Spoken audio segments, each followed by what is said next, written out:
Bienvenidos a esta presentación en la cual, junto a mi equipo de trabajo, vamos a presentar el tema radioterapia, el último recurso contra el cáncer de hígado. ¿Vale?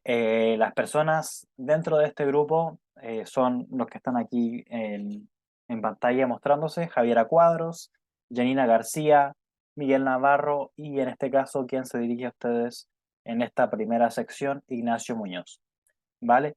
Antes de hablar acerca de todo el tema de la radioterapia, el cáncer de hígado y por qué vamos a abordarlo desde el punto de vista de la última opción, hay que hablar acerca del objetivo. El objetivo es lograr resolver una interrogante sobre la efectividad de la radioterapia como tratamiento y los efectos biológicos que conlleva utilizarla en base al conocimiento, lógicamente, de la anatomía, fisiología e histología del hígado para enfrentarse a enfermedades mortales como el cáncer de hígado, ¿no es cierto? Llevándonos a una claridad de por qué se utiliza como último tratamiento y planteándonos la posibilidad de mejorar técnicas con el fin de obtener mejores resultados, ¿vale?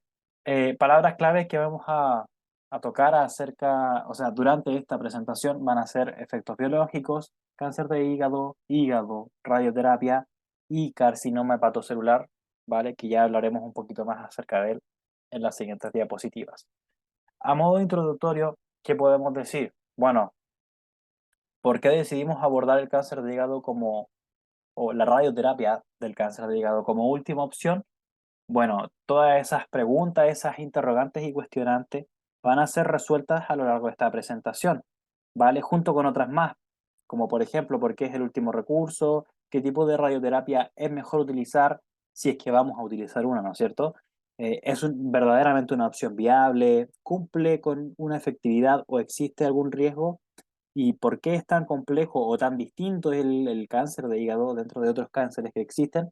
¿Y qué factores se involucran en la toma de decisiones para un tratamiento efectivo en este tipo de cáncer? Todas esas cosas las vamos a ir resolviendo a lo largo de esta presentación, ¿ok? Pero no podemos empezar sin antes hablar acerca de la anatomía y la fisiología hepática, ¿no es cierto? Acerca del hígado como tal, como órgano. Es por eso de que bueno, hablar a modo muy general sobre lo que es el hígado es uno de los 79 órganos conocidos dentro del cuerpo humano, ¿vale? Siendo el órgano interno, ojo, interno más grande anatómicamente. Se encuentra ubicado en la parte superior derecha de la cavidad abdominal, debajo del diafragma y por encima del estómago, el riñón derecho y los intestinos. Está situado en el hipocondrio derecho y es por esto que al estar prácticamente al centro del cuerpo y su gran tamaño, suele ser tan llamativo y complejo. Posee un color marrón rojizo, oscuro y tiene forma triangular. ¿Vale? Otro dato importante es que el tamaño es de 1,3 kilos, pero que va a variar según el sexo. ¿Ok? Ahora, vamos a hablar un poco más acerca de las enfermedades y cáncer relacionadas con el hígado. Para ello, en la siguiente diapositiva, eh, vamos a aclarar un poco más lo que es el cáncer.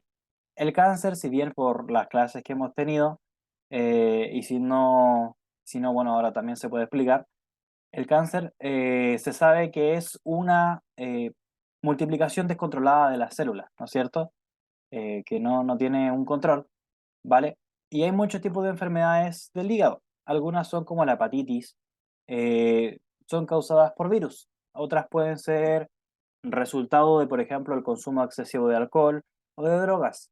Una lesión de larga duración o el tejido cicatricial en el hígado pueden causar también, asimismo, una enfermedad conocida como cirrosis, ¿vale? Sin embargo, el hígado tiene muchas funciones importantes, como por ejemplo la digestión de los alimentos y el procesamiento y distribución de nutrientes, ¿vale? Las enfermedades hepáticas pueden ser heredadas, o sea, que vengan de forma genética. Los problemas hepáticos también pueden ser causados por una variedad de factores y esos factores son factores de riesgo. Estos factores de riesgo, los más conocidos son la hepatitis B o C, el consumo de alcohol, la cirrosis y la obesidad y diabetes, ¿vale?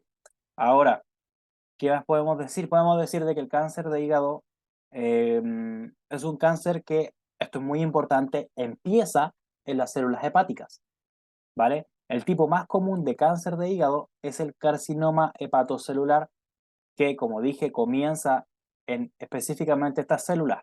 ¿Por qué recalco y aclaro esto? Porque hay otros cánceres que se generan en otro órgano o en otro lado que no es el hígado, y esos se llaman cánceres metastásicos, ¿vale? Esos cánceres, si bien pueden llegar a expandirse al hígado, no son cáncer de hígado como tal. El cáncer de hígado como tal se llama carcinoma hepatocelular, y este es el cáncer que se origina en el hígado. A continuación hablaré sobre los tipos de terapia contra el cáncer hepático, pero primero les comentaré que la radiación ionizante no es el tipo de método más recomendado, ya que generalmente los pacientes padecen de otras enfermedades que afectan al hígado, como son la cirrosis, la hepatitis o la fibrosis. Em, por eso radioterapia se utiliza en casos específicos como en aquellos donde no pueden ser extraídos los cánceres o donde no se puede embolizar. Para los cánceres en etapa temprana se utiliza la resección quirúrgica y el trasplante de hígado. Sí. En la resección quirúrgica se recomienda en pacientes con un hígado con su función preservada, con un CHC solitario y que no posea hipertensión portal. El trasplante de hígado, por otro lado, em, tiene como ventaja eliminar la cirrosis, reduciendo el riesgo de la insuficiencia hepática postoperatoria. Es por esto que se utiliza en pacientes que padezcan de cirrosis moderada a grave. Además, los pacientes eh, deben cumplir los criterios de Milán, que son que tengan un tumor de menor o igual a 5 centímetros de diámetro y que no tengan más de 3 tumores donde el mayor de ellos sea menor o igual a 3 centímetros. Además, no tienen que haber evidencia de compromiso vascular o enfermedad extrahepática. Los tratamientos para CHC en etapa intermedia son el TACE y la radioembolización. Bueno, aquí dice quimioembolización en vez de TACE, pero es lo mismo. En el TACE utilizan fármacos quimioterapéuticos y partículas embólicas que aprovechan el riego sanguíneo del cáncer e inducen la necrosis tumoral mediante la conurbación selectiva de las arterias hepáticas. Por otro lado, la radioembolización combina la embolización con la radioterapia, donde se inyectan pequeñas esferas radioactivas de itrio 90 y estas se alojan en los vasos sanguíneos cercanos al tumor, donde emiten pequeñas cantidades de radiación durante varios días. Esta radiación se desplaza a distancias muy cortas, por lo que sus efectos se limitan principalmente al tumor. Y finalmente tenemos los tratamientos para las etapas avanzadas del cáncer, que son la terapia con sorafenib, donde el sorafenib actúa inhibiendo la tirosina quinasa y se utiliza en pacientes con CHC avanzado con trombo tumoral en la vena porta o PVTT. Se ha demostrado que este método prolonga la medida de la supervivencia general en aproximadamente 3 meses.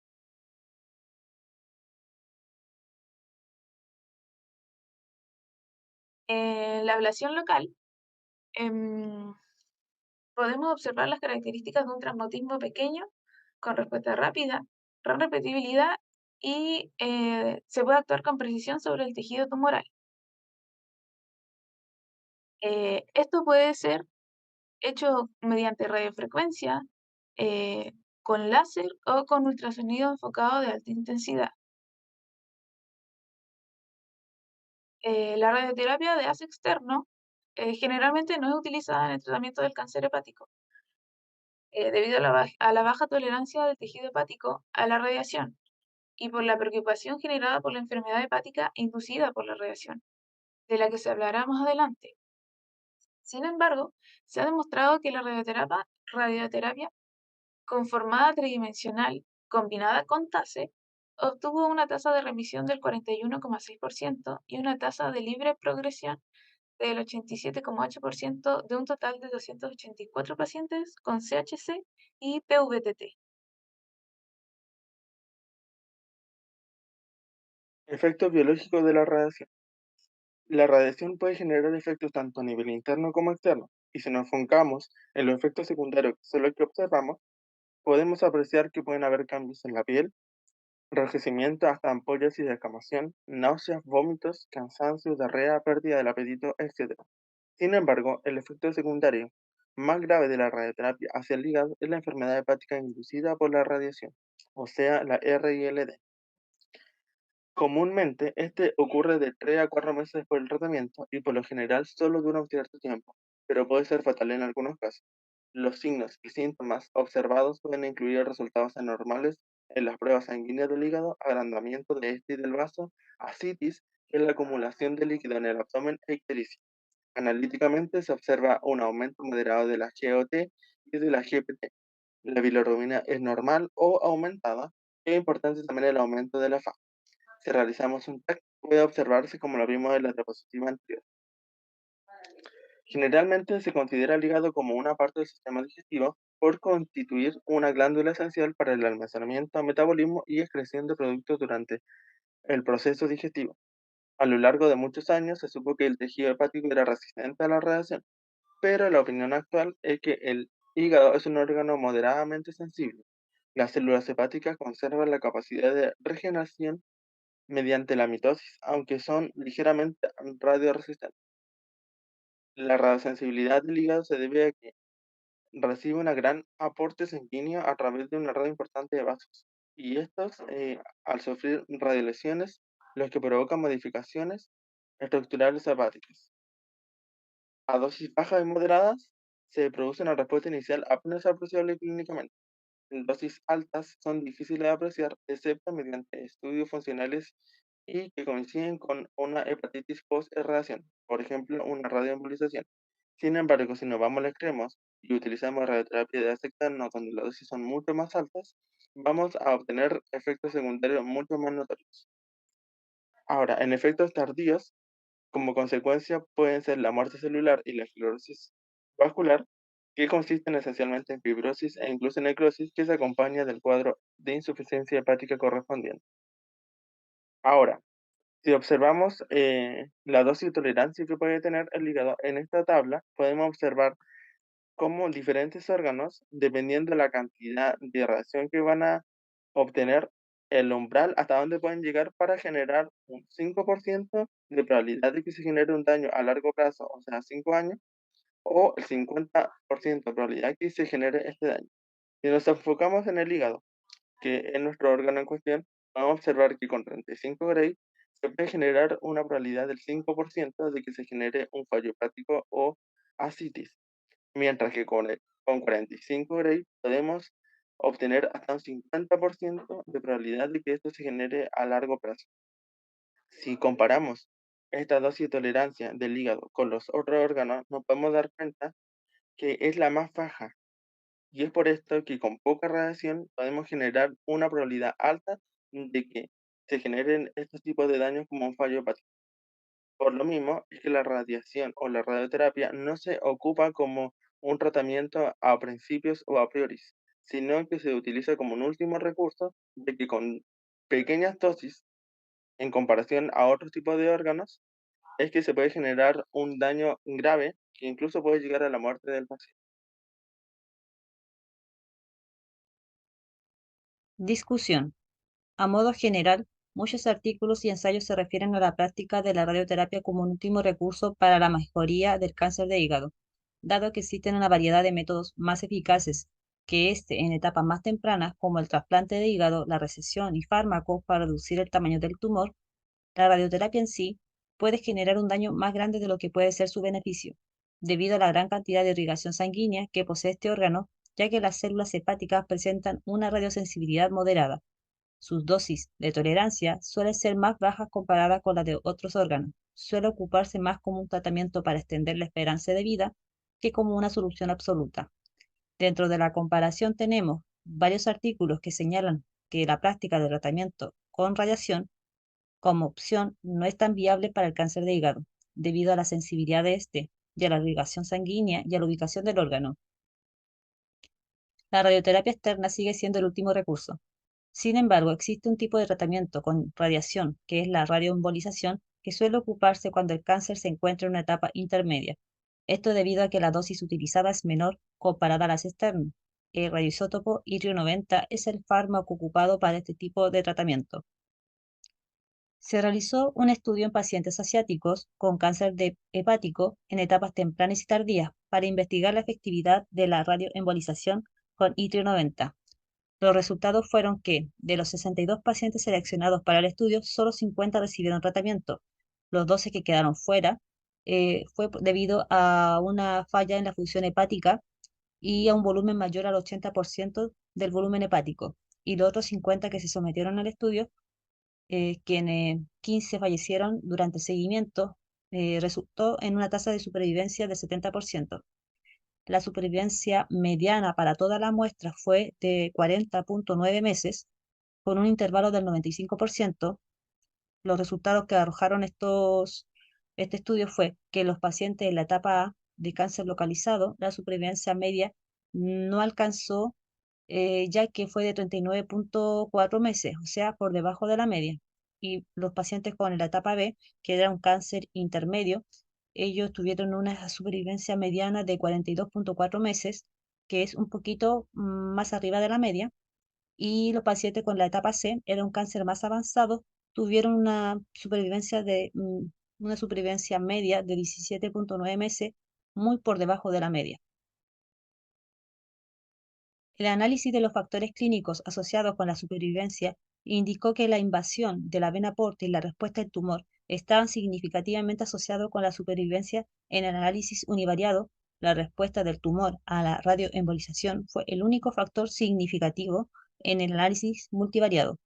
En conclusión, la radioembolización parece ser una opción de tratamiento segura y efectiva para pacientes con hepatitis y carcinoma hepatocelular en diferentes etapas y con condiciones difíciles de tratar.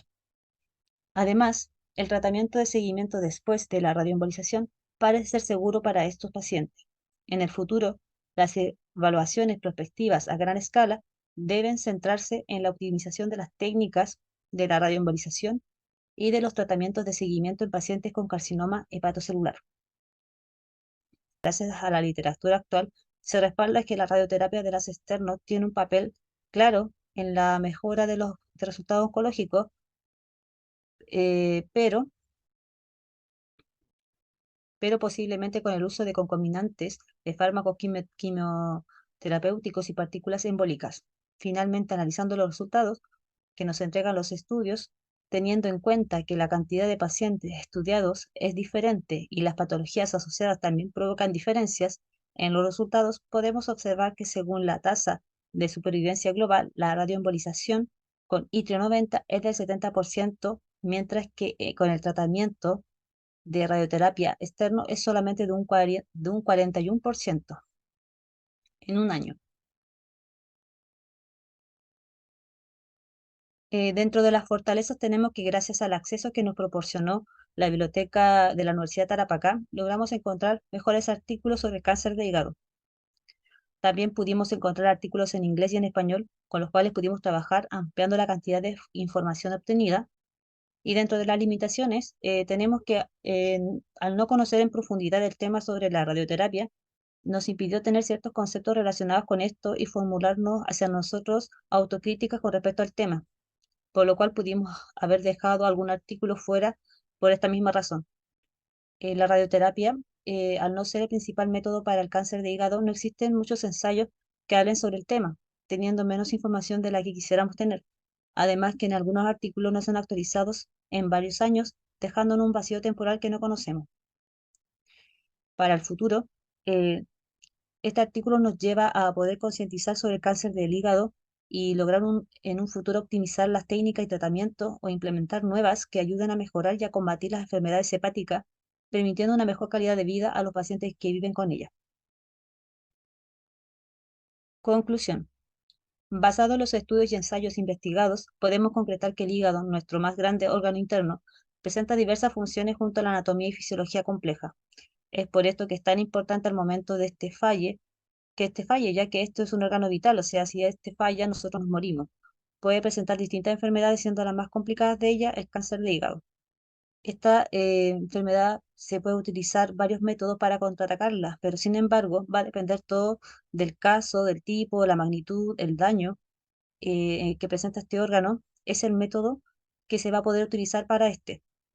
Si es ablación o trasplante de hígado, lo más eficiente para un hígado con daño precoz, mientras que la radioterapia externa es un tratamiento contra el cáncer considerado una de las opciones, esto debido a la radiosensibilidad que presenta sus células y al lugar donde se ubica este órgano dentro del cuerpo.